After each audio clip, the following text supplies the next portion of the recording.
2021년 4월 20일 화요일 큐티 생명의 삶 오늘의 본문 출애굽기 7장 14절부터 25절까지 말씀입니다. 여호와께서 모세에게 이르시되 바로의 마음이 완강하여 백성 보내기를 거절하는도다. 아침에 너는 바로에게로 가라. 보라, 그가 물 있는 곳으로 나오리니 너는 나일 강가에 서서 그를 맞으며 그 뱀되었던 지팡이를 손에 잡고 그에게 이르기를 히브리 사람의 하나님 여호와께서 나를 왕에게 보내어 이르시되 내 백성을 보내라. 그러면 그들이 광야에서 나를 섬길 것이니라 하였으나 이제까지 내가 듣지 아니하도다. 여호와가 이같이 이르노니 내가 이로 말미암아 나를 여호와인 줄 알리라. 볼지어다 내가 내 손에 지팡이로 나일강을 치면 그것이 피로 변하고 나일강의 고기가 죽고 그 물에서는 악취가 나리니 애굽 사람들이 그 강물 마시기를 싫어하리라 하라. 여호와께서 또 모세에게 이르시되 아론에게 명령하기를 내 지팡이를 잡고 내 발을 애굽의 물들과 강들과 운하와 못과 모든 호수 위에 내밀라 하라. 그것들이 피가 되리니 애굽 온 땅과 나무 그릇과 돌그릇 안에 모두 피가 있으리라. 모세와 아론이 여호와께서 명령하신 대로 행하여 바로와 그의 신하의 목전에서 지팡이를 들어 나일강을 치니 그 물이 다 피로 변하고 나일강의 고기가 죽고 그 물에서는 악취가 나니 애굽 사람들이 나일강 물을 마시지 못하며 애굽 온 땅에는 피가 있으나 애굽 요술사들도 자기들의 요술로 그와 같이 행함으로 바로의 마음이 완악하여 그들의 말을 듣지 아니하니 여호와의 말씀과 같더라.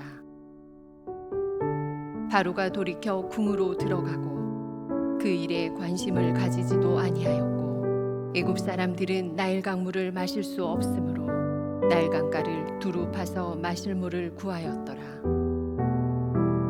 여호와께서 나일강을 치신 후 이레가 지나니라. 아멘.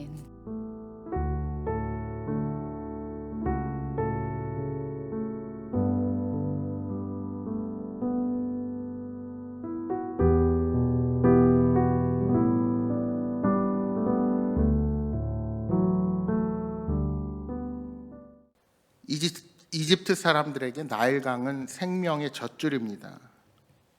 그 이유는 매년 강물이 범람하여 주변 일대를 기름진 옥토로 만들어주기 때문입니다. 따라서 풍부한 강물은 가뭄이 들어도 그들이 농사를 지을 수 있게 했습니다. 그런 연유로 아브라함도 기근이 들어 애굽으로 내려갔고 가뭄을 맞아 애굽으로 가려고 시도하기도 했습니다. 나일강은 식수와 농업 용수뿐만 아니라 많은 물고기를 얻는 중요한 터전이기도 했습니다. 그래서 애굽인들은 나일강을 신의 핏줄이라고 여겼으며 하피와 크눔이라는 신을 나일강의 영과 수호신으로 숭배했습니다. 바로왕은 정기적으로 나일강을 숭배하는 제사를 국가적 행사로 드렸습니다. 그리고 매일 아침에도 나일강에 나아가 강을 수호하는 여러 신들에게 종교의식을 행하는 것으로 업무를 시작하곤 했습니다. 이처럼 애굽 사람들이 나일강을 신으로 숭배하니 이것이 하나님이 모세를 통한 첫 번째 재앙의 이유가 되었습니다. 이제 하나님은 바로의 완강한 마음을 이용하셔서 당시 애굽의 신들이 헛것임을 증명하십니다. 하나님은 모세에게 나일 강가에서 바로를 만나서 말씀을 전하게 하십니다. 바로는 권세의 상징물로 금으로 만든 갈고리 모양의 지팡이를 가지고 있었습니다. 반면에 모세의 손에는 뱀으로 변했던 나무 지팡이가 들려 있었습니다. 분명 외향으로는 모세의 지팡이가 바로의 지팡이에 비해 초라하기 짝이 없었을 것입니다. 하지만 하나님의 권세는 그 초라한 지팡이에 임합니다. 모세는 살아있는 신으로 추앙을 받던 바로를 마치 재판장에서 끌려온 죄인처럼 대하며 말합니다. 16절의 말씀을 다시 보십시오. 그에게 이르기를 히브리 사람의 하나님 여호와께서 나를 왕에게 보내어 이르시되 내 백성을 보내라. 그러면 그들이 광야에서 나를 섬길 것이니라 하였으나 이제까지 내가 듣지 아니하도다. 우선 모세는 바로가 하나님의 말씀을 듣지 않았기에 이런 재앙이 일어난다고 그에게 알립니다. 그에 따르는 형벌로서 지팡이로 나일강을 쳐서 피로 변하게 하여 모든 물고기가 죽고 악취가 나서 강물을 마실 수 없으리라 하는 선언입니다. 아론이 지팡이를 잡고 팔을 내밀면 미리 비축해둔 물까지도 모두 피가 되는 일이 벌어질 것입니다. 애굽인들은 금으로 치장하고 수많은 군대를 호령하는 바로를 신이라고 여겼지만 참된 신이신 하나님께서는 나무 지팡이를 든 모세를 통하여 금 지팡이를 든 바로를 징계하시고 그들이 섬기는 신을 파괴하십니다. 여러분, 사람들은 금지팡이를 든 바로와 같은 대상들을 추종합니다. 애굽인들이 풍요를 가져다주는 나일강을 우상으로 섬긴 것처럼 오늘날에는 사람들이 돈을 사랑하고 돈을 우상처럼 섬기기도 합니다. 그러나 하나님의 백성인 우리는 참된 권세를 지니신 하나님을 따라야 합니다. 어리석은 우상 숭배자들과는 달리 우리는 모든 것을 창조하시고 우리에게 누리게 하시는 하나님께 감사하며 그분을 섬겨야 합니다. 바로는 당시 살아있는 신처럼 여겨졌습니다. 하지만 모세가 일으킨 이적을 대하는 모습을 보면서 그는 신으로서의 자격뿐만 아니라 인간 왕으로서의 자격 또한 전혀 없음을 볼 수가 있습니다. 하나님은 나일강을 피로 변하게 하여 고기가 다 죽고 그 물에서 악취가 나게 하셔서 물을 못 마시게 만드셨습니다. 애굽 사람들은 나일강에서 물을 마시지 못하게 되자 나일 강가를 두루 파서 마실 물을 구해야만 했습니다. 애굽의 바로가 이스라엘 백성들에게 고통을 주었듯이 애굽 사람들은 물을 마시기 위해 이제까지 하는 다른 힘든 노동을 해야만 했습니다. 그러나 바로는 물을 피로 변하게 하신 하나님의 역사를 심각하게 생각하지 않았습니다. 애굽의 요술사들도 자기들의 요술로 그와 같이 행했기 때문입니다.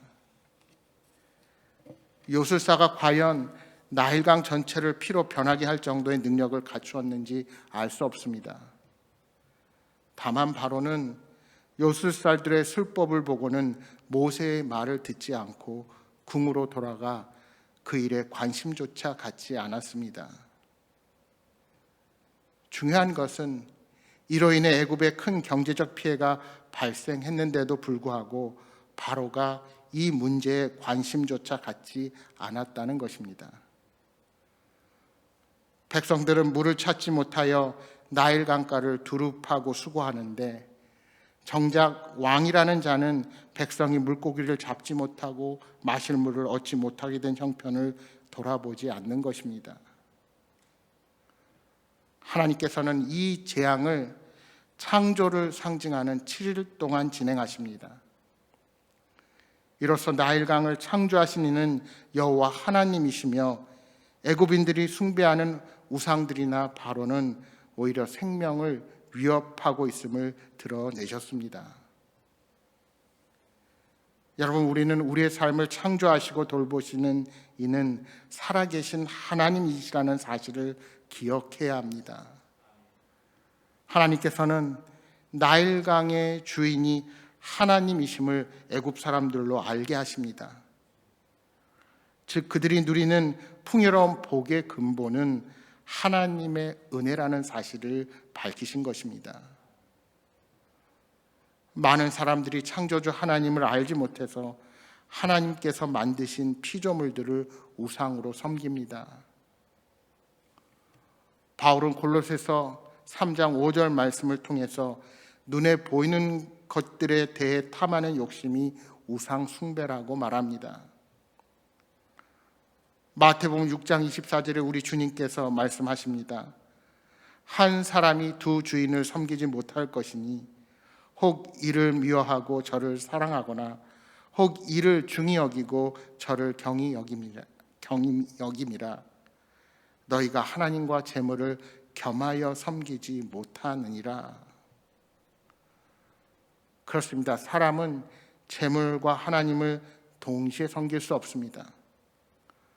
하나님 이외에 다른 것을 사랑하고 섬기는 것은 우상 숭배입니다.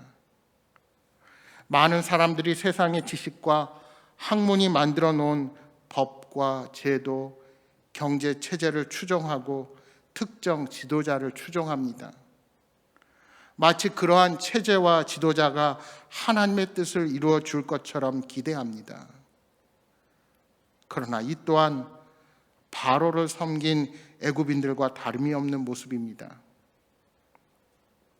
나일강을 주신 분이 하나님이시듯이 지금 우리가 살고 있는 이 땅의 풍요를 허락하시고 이 땅을 주관하시는 분도 오직 하나님 한 분이십니다. 애굽의 모든 물이 피로 변했듯이 우리 삶에 하나님께서 주인 되심을 인정하지 않는다면 언젠가 우리가 의존하는 것들에도 하나님의 심판이 임하게 될 것입니다. 여러분, 출애굽의 목적이 무엇입니까? 출애굽의 목적은 이스라엘 백성이 우상을 숭배하는 애굽 땅을 떠나 광야에서 하나님을 섬기는 것이었습니다. 따라서 성도는 모든 것의 창조주 하나님께 항상 감사와 영광을 돌릴 뿐만이 아니라 모든 사람들에게 하나님의 존재와 영광을 알리는 사명을 다해야 합니다. 사랑하는 여러분, 오늘 하루도 말씀 앞에 온전히 서서 우리 주님의 뜻을 구별하고 오직 하나님만 예배하고 그분께 영광을 돌리는 복된 삶을 살아가시기를 주님의 이름으로 축복합니다. 주신 말씀 기억하면서 이 시간 함께 기도하도록 하겠습니다. 피해 재앙을 통하여 나일강의 주인이 하나님이신 것을 애굽 만방에 알리셨음에도 완악했던 바로의 모습을 보게 됩니다. 주님, 우리도 교만하고 어리석어서 하나님이 아닌 다른 것들을 의지하는 우상 숭배의 잘못을 범하고 있지 않은지 돌아보게 하여 주옵소서. 오늘 하루도 주님의 뜻을 분별하며 주님의 영광을 위해 살게 하옵소서 하고 기도하시겠습니다. 또한 여러분 가져오신 간절한 기도의 제목들 놓고 기도하시다가 돌아가시기 바랍니다. 이렇게 기도하겠습니다.